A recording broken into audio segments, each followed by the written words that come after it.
All right, so welcome back, everybody, for another deep dive. Yeah. Today, we're tackling something that might just change the way you think about the markets. The Wyckoff method.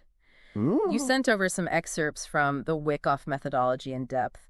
And honestly, even just flipping through it, it's clear this isn't your average trading strategy. It really isn't. The Wyckoff method, even though it's been around for over a century, is all about understanding the psychology of the market, the push and pull between big players and everyone else. Yeah, see, that's what intrigued me. It's like you always hear about the smart money manipulating the market, but Wyckoff claims to actually show you their footprints. Right. I gotta admit, I'm a little skeptical, but super curious. But that's the right mindset to have. Mm. A healthy dose of skepticism is important. But what's fascinating about Wyckoff is that it gives you a framework to analyze that manipulation. Mm. It's not about predicting the future, Right. but about understanding the forces at play. Okay, so let's break this down. Where do we even start with a 100-year-old trading method? At the core of the Wyckoff method are three fundamental laws: Right. supply and demand, cause and effect, and effort and result. Okay, well, supply and demand. That's Econ 101, right? More buyers' price goes up, more sellers' price goes down. What's Wyckoff's twist on it? Wyckoff goes deeper than just the number of buyers and sellers. Okay. It's about the intention behind those trades. Mm-hmm. Think about it. Someone placing a market order is way more aggressive than someone passively waiting with a limit order. Right. That aggression leaves a footprint. So it's not just about how much is being traded, but how it's being traded. Exactly. That actually makes a lot of sense. Yeah. Like if everyone's dumping a stock in a panic, that's way different than a big institution slowly buying up shares, right? That's the kind of insight Wyckoff helps you uncover. Now tie that into the second law, cause and effect. Okay. Wyckoff says those big explosive price moves, they don't just come out of nowhere. Right. They're the effect of something that happened before a buildup of buying or selling pressure that costs. Hold on. So if I'm understanding this right, a sudden price spike could actually be the result of weeks or even months of quiet accumulation by those strong hands. Yeah, It's like they're setting a trap. that's a great way to put it. And here's the kicker. The longer that buildup phase, Right. the bigger the potential move. Right. This isn't about day trading. It's about understanding the market's story. Okay. I'm starting to see how this could give someone an edge. Instead of just chasing the latest hype, you're looking for these underlying patterns.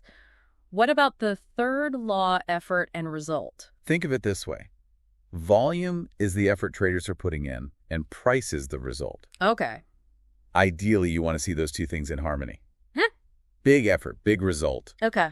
But sometimes they don't match up. So like if a stock's price is barely moving, but there's a ton of volume, Right. something fishy might be going on. Exactly. Yeah. That's divergence, and it can be a warning sign.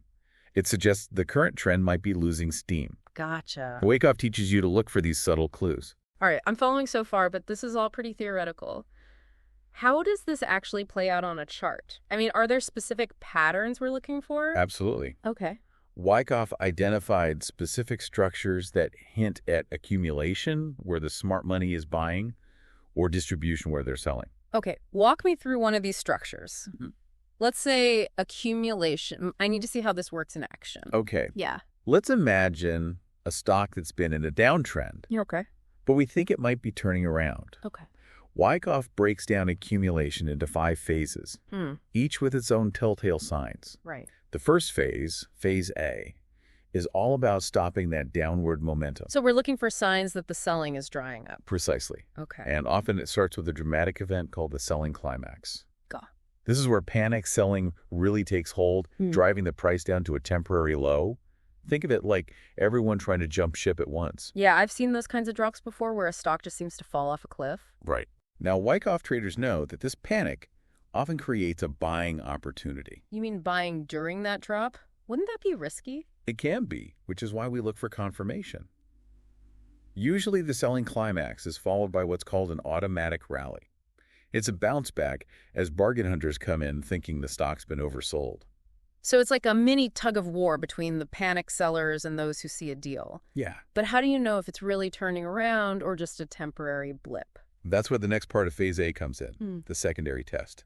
The price will retest those lows, but on much lower volume. Oh. This tells us the selling pressure is weakening. Hold on, let me get this straight. So big drop, quick bounce, then another dip, but without the same panic selling. That's our signal that the downtrend might be ending. That's a great summary. And that brings us to the really interesting part, phase B.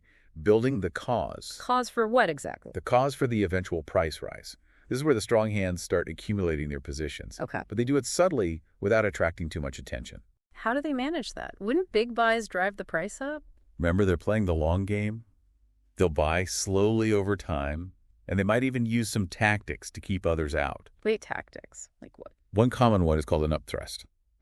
They'll push the price up above the trading range, making it look like a breakout, just to suck in those chasing quick profits. Oh, wow. Then they pull back, trapping those traders and shaking them out. That's devious. So they're creating this illusion of strength, then pulling the rug out. Right. But why would they do that? Remember those footprints we talked about? This is part of it. They want to shake out weak hands, the people who will panic, sell at the first sign of trouble, because they need those shares to complete their accumulation. So they're not just buying, they're actively engineering these price movements to get the best price. That's the key insight Wyckoff offers. It's a game of psychology and manipulation. Yeah. And understanding that changes everything. Whoa, okay, I need a minute to process this. So we've got the initial stop of the downtrend with that selling climax and the tests, then the sneaky accumulation phase with the upthrust trap. What comes next? Well, before the strong hands can really launch the price upward, they need to make absolutely sure they've shaken out all the weak holders. And that leads us to one of the most fascinating parts of Wyckoff Phase C, the test. All right, lay it on me. What kind of test are we talking about? The ultimate test of patience and conviction, a move designed to trigger the last of the stop-loss orders, create a final wave of panic selling, Right.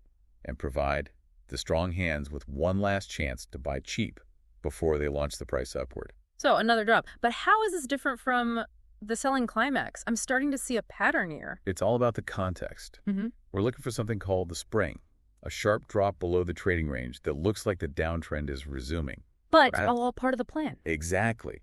And for those who understand Wyckoff, this is often the best buying opportunity. Really? The spring flushes out the last of the doubters. Okay. Creating a pool of shares for the strong hands to buy at a discount. Man, you got to have nerves of steel to buy when everyone else is panicking.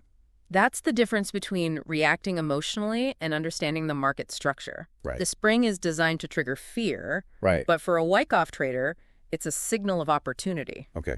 All right. So if I'm reading this right, big drop, small bounce test, the lows, sneaky accumulation, then a finer shakeout with the spring. That's a lot to keep track of, what happens after this wild ride. That takes us to Phase D, where things start to get really interesting. Right. But I think we should save that for part 2 of our deep dive. Yeah, good idea.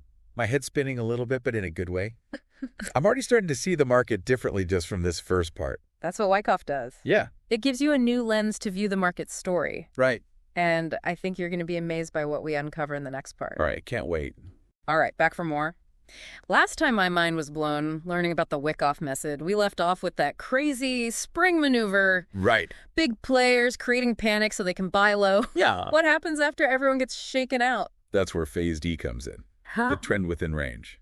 Now, you'd think after all that manipulation, the price would just skyrocket, right? Yeah, that's what I expect. They've got all the shares they want. They've scared off the weak hands. Time to launch. Not so fast. Remember, the strong hands are playing chess, not checkers. Right. They're in control now. Right. But they're not going to just reveal their hand immediately. Phase D is about testing the waters, building a base of support. So what are they doing during this phase? Just sitting on their shares? They're managing the price carefully, letting it rise gradually within a certain range. They might even create a few more fake-outs. Something Wyckoff calls a sign of strength. Hold on. Another fake out. Like another upthrust. But why? I thought they already shook out all the weak holders. Think of it as a way to attract new buyers. But buyers who are more committed, less likely to panic. They'll push the price up, make it look like a breakout, then pull back, slightly shaking out anyone who's still unsure. So they're weeding out the impatient, those who haven't done their homework. Clever, but kind of ruthless. The market rewards those who understand the game. And one last thing they often do during this phase is create what's called a last point of support, Yeah. a final dip before the real breakout. Okay, I feel like I'm getting whiplash with all these ups and downs. Why the final dip? Wouldn't that scare people off again? It's a classic shakeout move. Right. One last chance to grab some cheap shares. It also tests the true strength of the uptrend. If the price bounces back quickly from this dip, it's a strong sign that the strong hands are still in control and ready to move higher. So all these little moves, these tests and fake-outs, it's like they're sending signals to those who know how to read them. Exactly. Think of it as a secret language, one that Wyckoff helps you decipher. Right. And once you understand that language, you start to see the market in a whole new light. All right, I'm hooked. After all this buildup, this carefully orchestrated campaign, when do we finally get to the big payoff? When does the price finally explode upward? That, my friend, is phase E, the trend out of range. This is where all that patience and careful observation pays off. The price breaks decisively above the trading range, often on huge volume, signaling the start of a new uptrend. That's the moment we've been waiting for. All those phases, all those subtle clues, it all led to this. And think about it, because you understood the accumulation process, you were ready for it. You didn't get shaken out. You didn't chase the fake breakouts. You waited for the right moment. You know, I have to admit, when we started this deep dive, I was pretty skeptical. It all sounded a bit too manipulative, I guess. Right. But seeing how these phases work together, how the strong hands use psychology to their advantage, it's actually brilliant. Wyckoff isn't about predicting the future. It's about understanding the forces at play, the underlying psychology of the market, and using that knowledge to make smarter decisions. Okay, so we've got the 5 phases of accumulation down. But you mentioned last time that Wyckoff works for distribution too, right? When the big players want to unload their positions. Absolutely. The phases are basically the same, just inverted. Instead of looking for signs of buying pressure, you're looking for signs of selling pressure. So the strong hands would use similar tactics, but in reverse. Yeah. Like creating a fake breakdown to scare people into sell. Precisely. They'll distribute their shares slowly over time, trying to get the best possible price. And just like in accumulation, they'll use manipulation to create the illusion of weakness, trapping those who haven't done their Wyckoff homework. This is starting to feel like a superpower. Seeing through all the market noise and understanding the true intentions of those pulling the strings. I have to think of it as leveling the playing field. The market might be a game rigged in favor of the big players, Right. but Wyckoff gives you a way to play their game. All right, so we've got the accumulation phases down. The distribution phases are basically the same in reverse. Is that it? Is that all there is to Wyckoff? There's a lot more to it than we can cover in one deep dive. But what's important is that you understand the core concepts. Okay. The interplay of supply and demand. Right. The cause and effect relationship between price movements. Right. And the importance of volume as an indicator of effort and intention. Those 3 laws really tie it all together, don't they? They're like the foundation for everything else. Exactly. And what's amazing is that these principles are timeless. The market might change. Technology might evolve. Right. But human psychology, the drivers of fear and greed, those remain constant. So even though Wyckoff developed this method over 100 years ago, it's still relevant today. More relevant than ever, I'd say. Yeah. In a world of algorithmic trading and high-frequency noise, understanding the underlying psychology of the market is even more crucial. This is fascinating stuff, but I'm starting to see how it can be overwhelming, too. Right. There's so many nuances, so many things to consider. How does someone even begin to apply this in the real world? That's a great question, and one we'll dive into in the final part of our deep dive. All right. I'm ready for it. Bring on the practical application. All right, we're back for the final part of our Wyckoff Method deep dive. My brain is officially full of market manipulation and sneaky tactics. Yeah. But we still haven't gotten to the part I'm most curious about, actually putting this into practice. Right. It's one thing to understand the theory. Right. But as with anything, the real learning comes from application. Exactly. So let's say I'm looking at a chart. Where do we even start? Am I just hunting for those 5 phases? It's not quite as simple as a checklist. Yeah. Remember, Wyckoff is a framework, Right. a way of thinking about the market, Right. not a rigid set of rules. Okay, so I need to put on my detective hat, look for clues, and piece together the story. What are the biggest things to focus on? First, always zoom out and look at the bigger picture. What's the overall trend of the market? Is this stock in a bull market, a bear market, or just chopping sideways? Right. Got to set the stage before you can understand the actors. Exactly. Once you understand the context, then you can start looking for those Wyckoff structures. Yeah. But remember, they're more like guidelines than cookie-cutter patterns. So 2 charts might show accumulation, Right. but the phases won't look exactly the same. That's the art of Wyckoff being able to recognize the underlying principles, even when they manifest in slightly different ways. Okay, so it's not about memorizing patterns, but about understanding the intention behind the price movements. What else should I be looking for? Pay close attention to volume. Remember the law of effort and result. Volume tells you the strength of conviction behind those price moves. Right, A breakout on low volume might be a trap, right. while a pullback on high volume could be a buying opportunity. It's like volume is the fuel that drives those price changes. Yeah, And Wyckoff teaches you to read the gauge. that's a great analogy. And don't forget about context. A surge in volume during a spring, for example, can actually be a bullish sign indicating strong accumulation. Right, because it means the strong hands are absorbing all that selling pressure. This is making me realize how much I've been missing just by focusing on the price alone. Most traders do. They get caught up in the emotional roller coaster of the market, buying high and selling low. Right. Wyckoff helps you step back from that and see the bigger picture. But let's be real, this is complex stuff. It takes time and practice to really master. Where can someone even begin to learn more besides the book you mentioned? There are some great resources online. Websites, forums, even YouTube channels dedicated to Wyckoff. The key is to find a source that resonates with you and start practicing. Find charts that interest you and try to identify the phases, the key events, the volume clues. So like anything else, the more you do it, the better you get at it. Absolutely. And don't be afraid to make mistakes. That's how you learn. Start with a small amount of capital paper trade if you need to, and gradually build your confidence. That's good advice for any kind of trading, really. Don't jump in the deep end until you know how to swim. Exactly. And remember, Wyckoff isn't a magic formula. It's one tool in your toolbox. Combine it with other forms of analysis, like fundamental analysis or technical indicators, to create a more robust strategy. So it's not about abandoning everything else, but adding another layer of understanding. Precisely. And perhaps most importantly, develop your own trading style, something that aligns with your personality and risk tolerance. That makes a lot of sense. There's no one-size-fits-all approach to the market. Everyone has different strengths and weaknesses. Yeah. The key is to find what works best for you and stick with it. This whole deep dive has been an incredible journey. We started with these seemingly simple laws of the market, Right. but then we uncovered this whole world of manipulation psychology and hidden signals. You've given me a decoder ring for the financial markets. That's the power of Wyckoff.